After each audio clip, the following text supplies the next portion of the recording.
Face unspeakable horrors. Succumb to madness. Welcome to a free demonic narrative experience inspired by H.P. Lovecraft.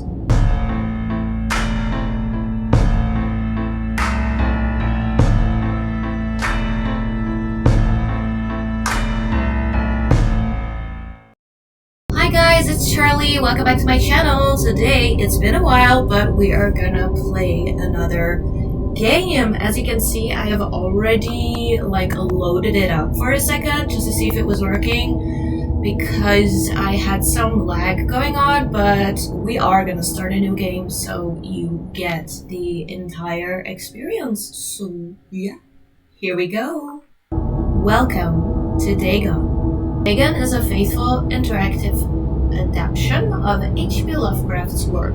Focused on story and atmosphere, you will not find difficult choices, action sequences, or inventory management here, and movement is limited to progressing through locations along with the plot. So this really just is a narrative, story walking simulator. I am writing this under an appreciable mental strain, since by tonight I shall be no more. Oh, it's a suicide note. Okay, we're in a hotel. Right.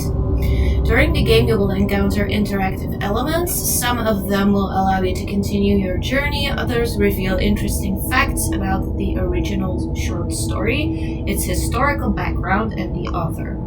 Some of the trivia is hidden. In order to find these secrets, focus your eyes and look for the Elder sign, which is that little doodaddy over there. Okay. Let's see. Not really anything on the floor. Penniless, and at the end of my supply of the drug which alone makes life endurable, I can bear the torture no longer, and shall cast myself from this garret window into the squalid street below. Okay, so yeah, most definitely this is a suicide note. Oh. Do not think from my slavery to morphine that I am a weakling or a degenerate. Okay. When you have read these hastily scrawled pages, you may guess, though never fully realize, why it is that I must have forgetfulness or death. Okie dokie. We got some stuff going on. Bottle, we got a oil lamp. Some more bottles, paper. I'm gonna check out this first. Morphine. Morphine entered into use in the 19th century and was routinely administered to treat severe pain during the American Civil War and the World War I. It was also sold without restrictions until 1914. Morphine became more popular after the invention of the hypodermic syringe around 1854. Friedrich Sertruna, is it pronounced like the German? I don't know. Who first isolated the substance, originally named it morphium, after Morpheus, the Greek god associated with dreams. At the time when Dagon was published, morphine abuse, known as soldier's disease, already posed a big problem in the United States. Interesting. You can read the discovered trivia immediately or go back to them later. In the main menu, turn off displaying trivia if you find that the future distracts you from the story. This can be changed anytime in the options. I'm gonna go with the trivia. Okay. Moving on. It was in one of the most open and least frequented parts of the ship. broad Pacific that the packet of which I was supercargo fell a victim to the German sea raider. German sea raider. We are definitely on a ship though. Let's see. Oh my god, we are under attack. The Great War was then at its very beginning, and the ocean forces of the Hun had not completely sunk to their later degradation. What's that flag? I have no clue what that flag is from. If you know, please leave a comment down below. so that our vessel was made a legitimate prize, whilst we of her crew were treated with all the fairness and consideration due us as naval prisoners. Okay. It's gonna tell me what the flag is.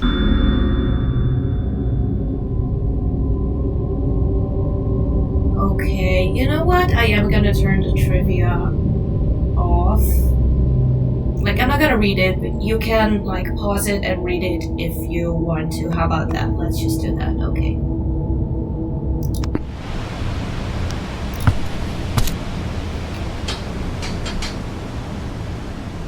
So liberal, indeed, was the discipline of our captors, that 5 days after we were taken, I managed to escape alone in a small boat with water and provisions for a good length of time.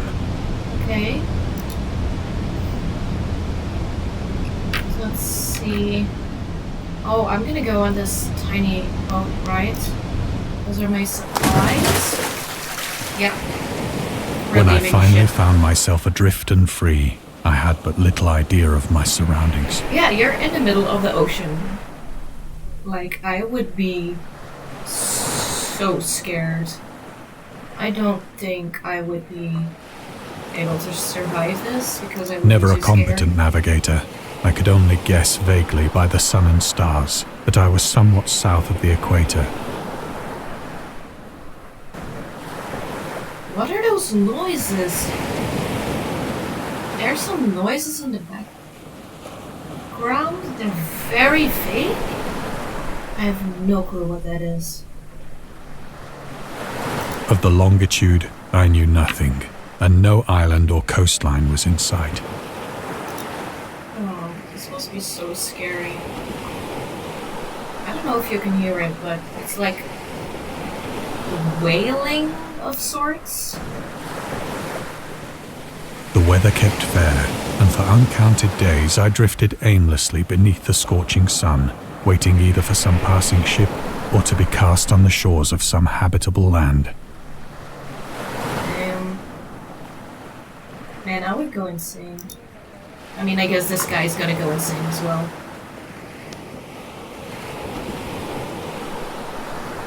That noise. Okay. But At neither least we have ship some nor water. land appeared, and I began to despair in my solitude upon the heaving vastness of unbroken blue. I can't look around like that much. It's pretty limited. The change happened whilst I slept. Here we go. The insanity is kicking in. Its details I shall never know, for my slumber, though troubled and dream-infested, was continuous. Okay.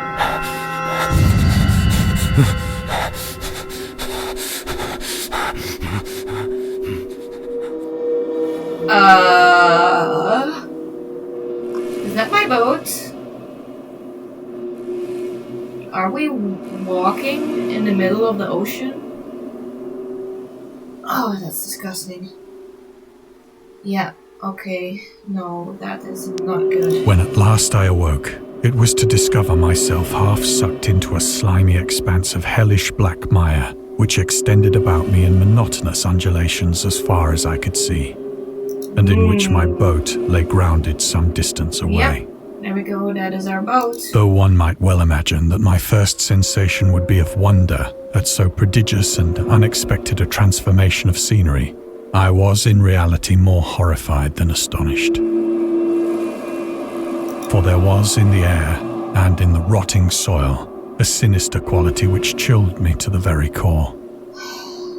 My god, I can't imagine how scared I would be. The region was putrid with the carcasses of decaying fish and of other, less describable things which I saw protruding from the nasty mud of the unending plain. Did you hear that noise when he stood up? Ugh, that was nasty. Perhaps I should not hope to convey in mere words the unutterable hideousness that can dwell in absolute silence and barren immensity. There was nothing within hearing and nothing in sight save a vast reach of black slime. Yet the very completeness of the stillness and the homogeneity of the landscape oppressed me with a nauseating fear. That noise when he walks, though.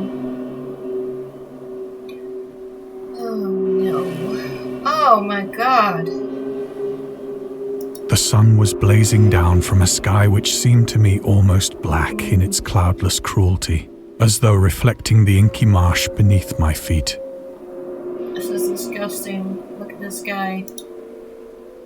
Oh god. Oh.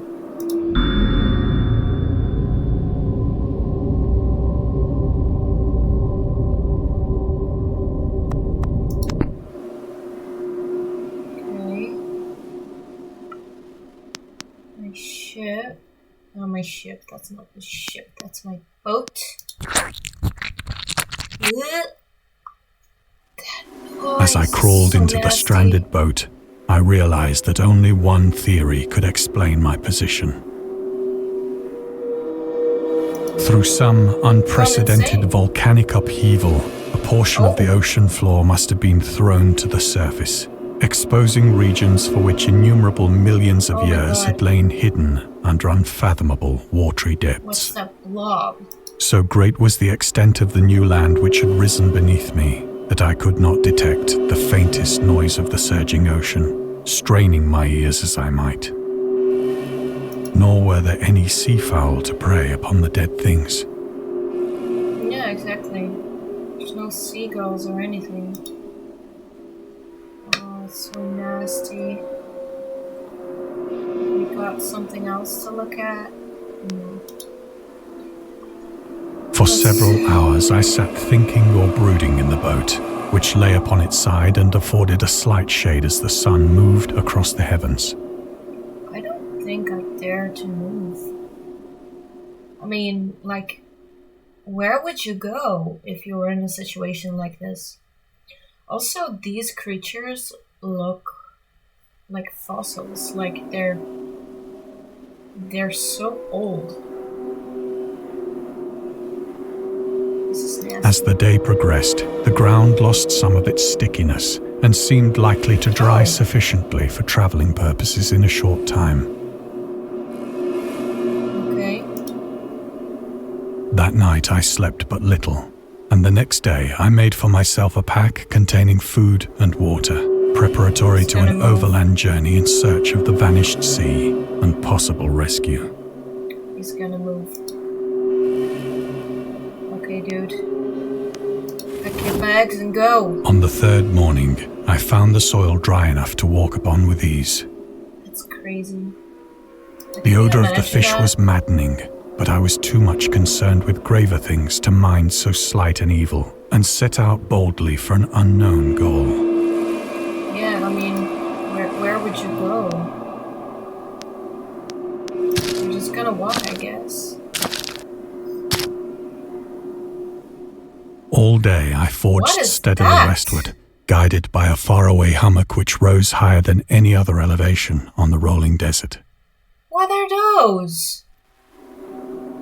Those look even worse than the stuff we saw earlier. Oh my god. Ooh, that's a whale. This is not good. This is not good. That night I encamped, Oh my god. and on the following day still travelled toward the hummock, though that object seemed scarcely nearer than when I had first espied it. Like, yeah, that thing. Let's go.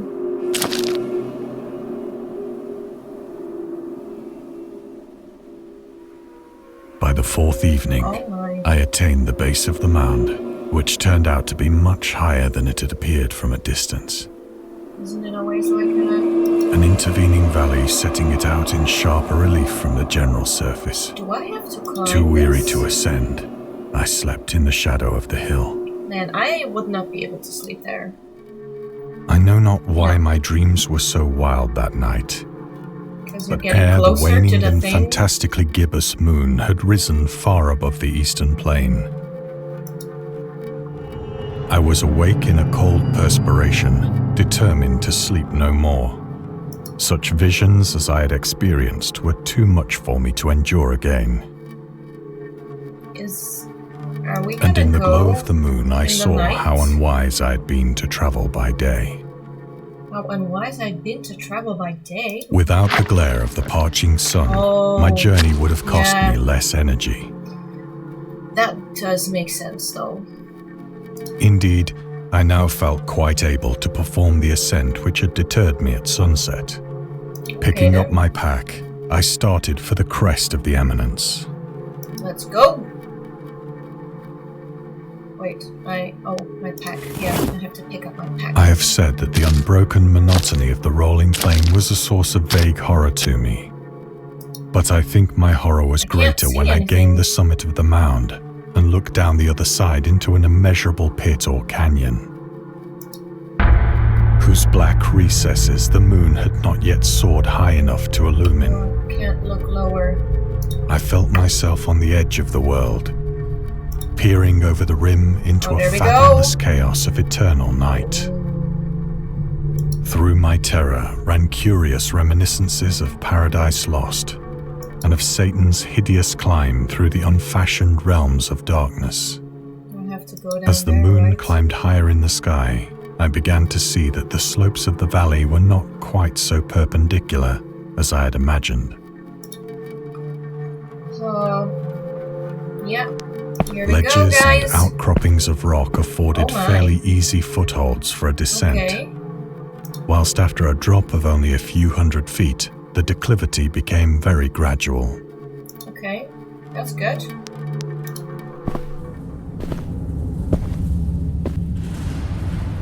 Urged on by an impulse which I cannot definitely analyze, I scrambled with difficulty down the rocks and stood on the gentler slope beneath, gazing into the Stygian deeps, where no light had yet penetrated.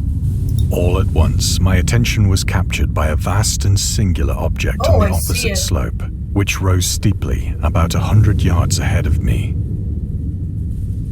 An object that gleamed whitely in the newly bestowed rays of the ascending moon. That's not good at all. Okay. That it was merely a gigantic piece of stone, I soon assured myself. Yes, but why is But I was conscious of a distinct impression that its contour and position were not altogether the work of nature. Obviously not. Look at its shape. That's not A closer scrutiny filled me with sensations I cannot express. I'm gonna have to get closer to it, right? For despite its enormous magnitude, and its position in an abyss which had yawned at the bottom of the sea since the world was young, I perceived beyond a doubt that the strange object was a well-shaped monolith, whose massive bulk had known the workmanship and perhaps the worship of living and thinking creatures. Obviously. Dazed and frightened, yet not without a certain thrill of the scientist's or archaeologist's delight, I examined my surroundings more closely. Okay. I'm not a fan of getting closer to this thing. The moon, now near the zenith, shone weirdly and vividly above the towering steeps that hemmed in the chasm. Oh, there's stuff on it. And revealed the fact that a far-flung body of water flowed at the bottom, winding out of sight in both directions and almost lapping my feet as I stood on the slope. Across the chasm, the wavelets washed the base of the cyclopean monolith. I kind of don't want to go in that water. On whose surface I could now trace both inscriptions and crude sculptures. Oh, guys. The writing was in a system of hieroglyphics unknown to me and unlike anything I'd ever seen in books. That's cool, alright. Consisting for the most part of conventionalized aquatic symbols such as fishes, eels, octopi, crustaceans, mollusks, whales, and the like. Several characters obviously represented marine things which are unknown to the modern world, but whose decomposing forms I had observed on the ocean-risen plain. Oh yeah, that's right. It was the pictorial carving, however, that did most to hold me spellbound.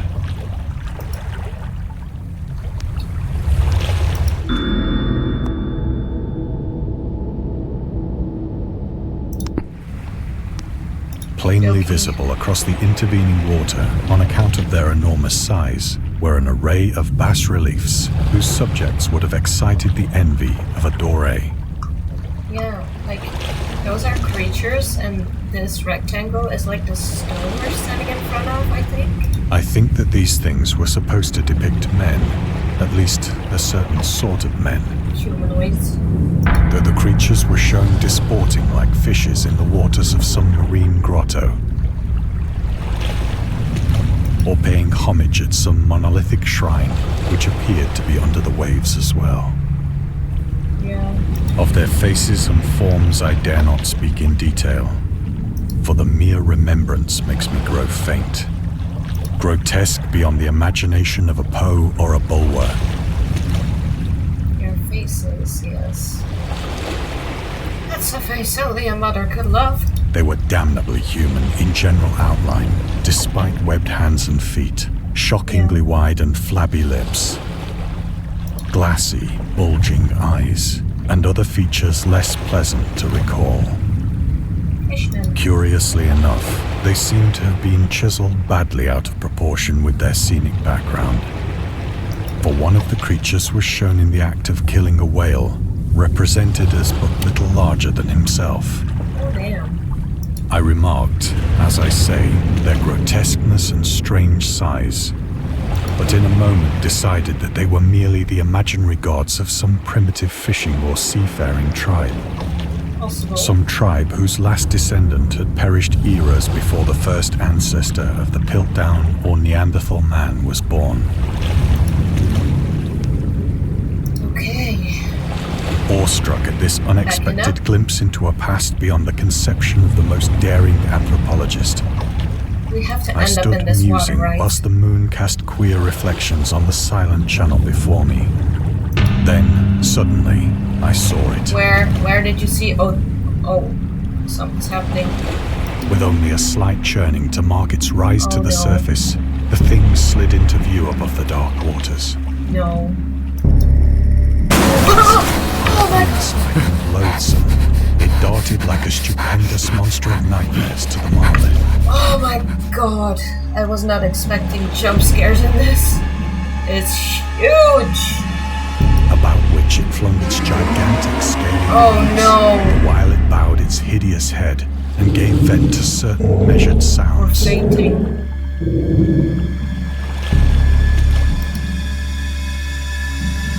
I think Oh my I'm mad then. god. Yeah, you think? Of my frantic ascent of the slope and cliff, and of my delirious journey back to the stranded boat, I remember He got little. out. He got home. Somehow. Okay, we're going back to the boat. Are we running? I think we're running. Let's pace it up. We're running away from this thing. Okay. I believe oh I my sang god. a great deal and laughed oddly when I Sang? was unable to sing. What were you singing? Let's just keep going. Let's get out of here. I have indistinct recollections of a great storm sometime after I reached the boat. At any rate, I know that I heard pearls of thunder and other tones which nature utters only in her wildest moods. I didn't think we were gonna get back to the boat. I think we would have just like washed ashore. Because we did get back home. When I came out of the shadows, I was in a San Francisco hospital, Okay. brought thither by the captain of the American ship which had picked up my boat in mid-ocean. Nice. In my delirium, I had said much, but found that my words had been given scant attention. Yeah, they think you're in that case. They're gonna put you in an Of asylum. any land upheaval in the Pacific, my rescuers knew nothing. Nor did I deem it necessary to insist upon a thing which I knew they could not believe. Okay, guys.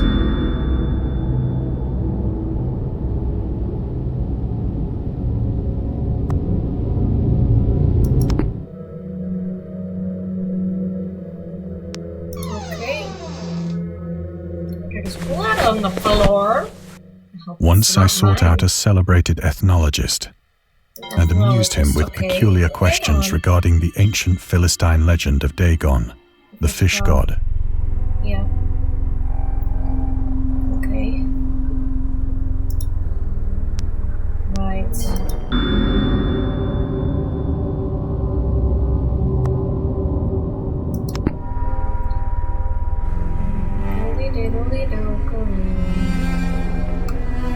What can we interact with over here? Discovered. But soon perceiving that he was hopelessly conventional, I did not press my inquiries. Okay.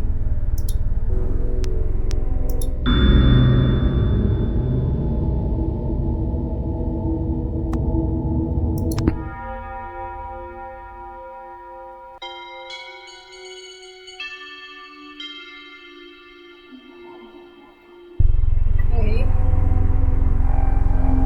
Set fire to that. Grandfather clock?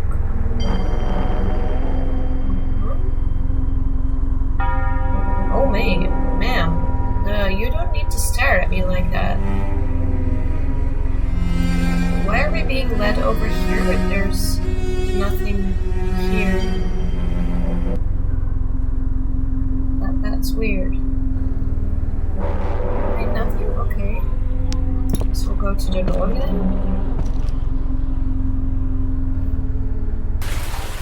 It is at night, especially when the moon is gibbous and waning, that I see the thing. Oh, he sees it. We're back at our little hotel now. I tried morphine, but the drug has given only transient surcease and has drawn me into its clutches as a hopeless slave.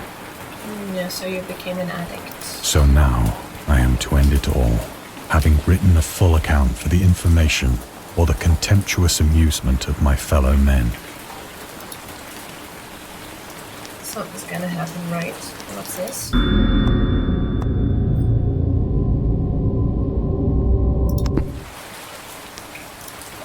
Okay. Drink it. Often, Drink up. I ask myself if it could not all have been a pure phantasm. Maybe. A mere freak of fever Oh, we're as back? I lay sun-stricken and raving in the open boat after my escape from the German man of war.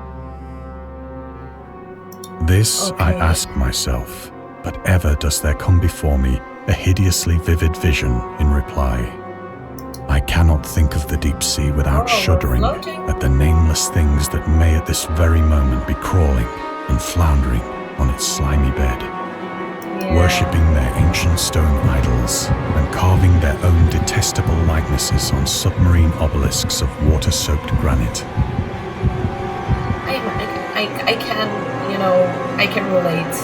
The oceans are scary. I dream of a day when they may rise above the billows to drag down into their reeking talons the remnants of puny, war-exhausted mankind. Of a day when the land shall sink and the dark ocean shall ascend amidst universal pandemonium. Oh. Here we are. Look, they're going closer.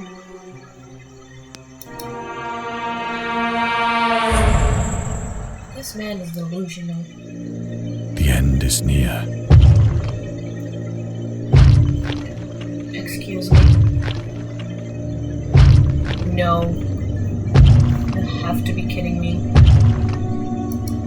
I hear a noise at the door, as of some immense slippery body lumbering against it. God. It shall not find me. I think it's found you already. Oh, that's not good. God, Yeah. that hand! Yeah. Yeah. The window! The window! Let me turn around. There we go. Hi.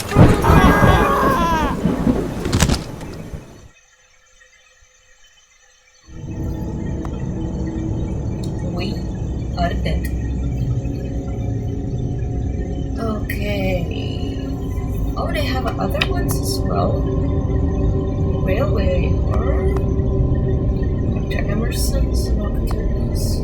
Those bedtime stories? That seems fun. Alright.